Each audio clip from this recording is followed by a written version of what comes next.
Assalamualaikum warahmatullahi wabarakatuh. Terima kasih atas kesempatannya. Di sini saya dan teman-teman saya akan membahas materi yang sudah kami dapat. Sebelumnya kami dari kelompok 2, materi yang sudah kami bahas yaitu tentang aliran psikologi tingkah laku. Aliran tingkah laku behaviorisme yang berkesimpulan bahwa studi tentang belajar itu harus berdasarkan kepada pengamatan tingkah laku manusia yang nampak. Sebab menurut teori ini manusia adalah organisme pasif yang bisa dikontrol, dan di tingkah laku manusia itu bisa dibentuk melalui ganjaran dan hukuman. Ada beberapa tokoh yang menguraikan materi mereka masing-masing. Tokoh yang pertama oleh Thorndike. Edward Thorndike 1874 sampai 1949 mengemukakan bahwa belajar adalah proses interaksi antara stimulus dan respon. Stimulus yaitu apa saja yang dapat merangsang terjadinya kegiatan belajar seperti pikiran, perasaan, atau hal-hal yang dapat ditangkap melalui alat indera. Sedangkan respon adalah reaksi yang dimunculkan siswa ketika belajar yang juga dapat berupa pikiran, perasaan, atau gerakan dalam arti tindakannya. Selanjutnya, teori belajar stimulus respon yang dikemukakan oleh Thorndike ini juga disebut koneksionisme. Teori ini menyatakan bahwa pada hakikat belajar merupakan proses pembentukan hubungan antara stimulus dan respon. Terdapat beberapa dalil atau hukum yang dikemukakan oleh Thorndike. Yang pertama, hukum kesiapan atau law of readiness. Hukum ini menerangkan bagaimana kesiapan seorang siswa dalam melakukan suatu kegiatan. Seorang siswa yang mempunyai kecenderungan untuk bertindak atau melakukan kegiatan tertentu dan kemudian dia benar melakukan kegiatan tersebut, tindakannya akan melahirkan kepuasan bagi dirinya.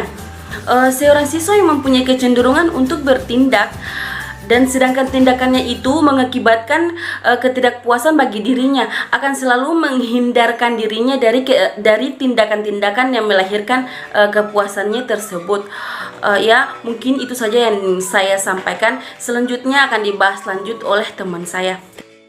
Oke teman-teman, lanjut kepada poin yang kedua, yaitu hukum latihan atau law of exercise. Nah, di hukum latihan ini Thorndike menyatakan bahwa jika hubungan stimulus respon sering terjadi, akibatnya hubungan yang akan terjadi semakin kuat. Begitu pula sebaliknya, jika hubungan stimulus responnya jarang terjadi, maka semakin lemahlah hubungan yang akan terjadi. Nah, di hukum latihan ini pada dasarnya mengungkapkan bahwa stimulus dan respon memiliki hubungan yang sangat kuat. Jika proses pengulangan sering terjadi dan makin banyak kegiatan yang dilakukan, maka hubungan yang terjadi akan bersifat otomatis.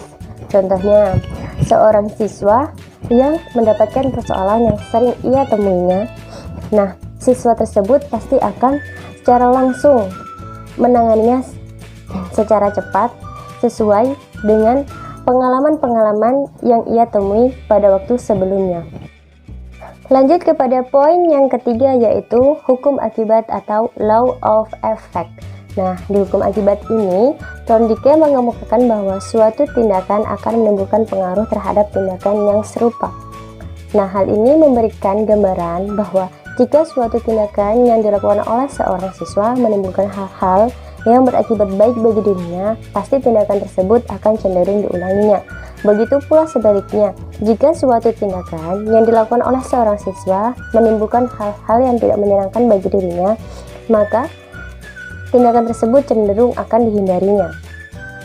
Nah, dari penjelasan di atas, dilihat dari ciri-cirinya, hukum akibat ini lebih mendekati ganjaran dan hukuman.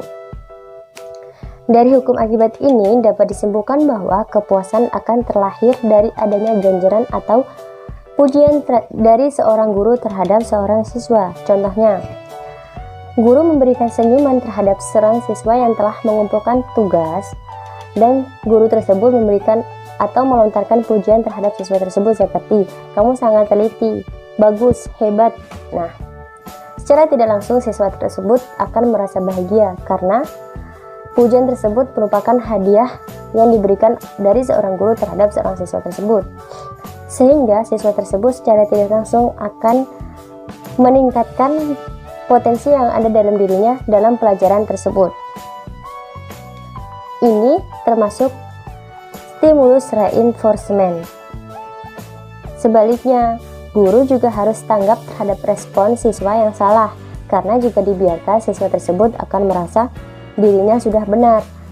Begitu pula siswa yang telah mengikuti ulangan dan mendapatkan nilai jelek. Nah, di situ guru perlu memberitahukan kekeliruan yang dilakukan pada saat siswa tersebut diberi tes berulang. Dari hukum akibat ini dapat disimpulkan bahwa terdapat hubungan yang sangat kuat antara pertanyaan dan jawaban. Selain itu, banyaknya pengulangan akan sangat menentukan lamanya konsep yang akan diingat oleh siswa.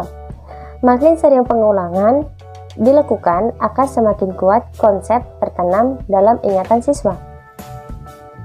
Di sini saya akan menjelaskan tentang teori belajar Pavlov. Pavlov adalah ilmuwan berkebangsaan Rusia.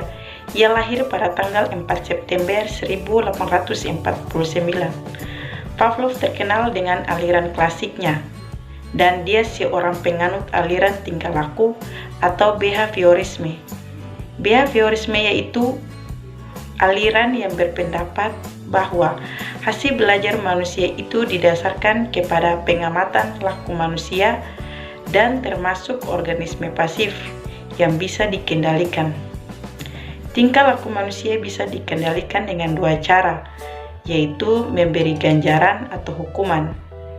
Ya, selanjutnya akan dijelaskan oleh teman saya, yaitu dari Miran. Oke teman-teman, kita lanjut pada poin ketiga, yaitu teori belajar Pavlov. Pavlov mengadakan penelitian terhadap perilaku anjing, yaitu mempelajari proses pencernaan pada anjing, lalu mengamati anjing itu bila melihat makanan, maka akan keluarkan air liurnya. Dalam penelitiannya, anjing dikurung dalam sebuah kandang. Selanjutnya, setiap diberi makan, Pavlov selalu membunyikan bel. Ia memperhatikan bahwa setiap dibunyikan bel, pada jangka waktu tertentu, anjing itu akan mengeluarkan air liurnya. Akhirnya, dicoba dibunyikan bel itu tanpa diberi makan. Ternyata, anjing itu tetap mengeluarkan air liurnya. Dalam proses percobaan ini, makanan atau bunyi bel jadi perangsang atau stimulus bagi keluarnya air liur anjing, atau yang menimbulkan selera makan untuk anjing. Maka disebut stimulus tak bersyarat, karena terjadinya secara wajar, sedangkan bunyi bel disebut stimulus bersyarat.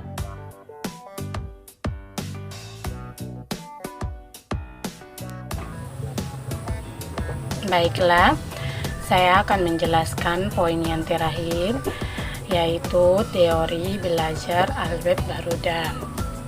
Albert Baruda merupakan tokoh aliran tingkah laku. Ia terkenal dengan belajar menirunya. Baruda menyangkal pendapat Signer yang mengatakan bahwa respon yang diberikan siswa yang disertai penguatan itu selalu esensial. Hal tersebut berdasarkan penelitian yang telah dilakukannya dan penelitian teman-temannya.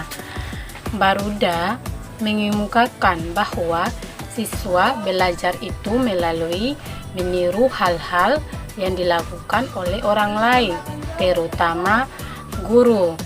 Jika tulisan guru baik, guru bicara sopan santun dengan menggunakan bahasa yang baik dan benar, tingkah laku yang terpuji, menerangkan dengan jelas dan sistematis, maka siswa akan menirunya. Demikian pula jika contoh-contoh yang dilihatnya kurang baik, ia pun akan menirunya. Sekian dan terima kasih.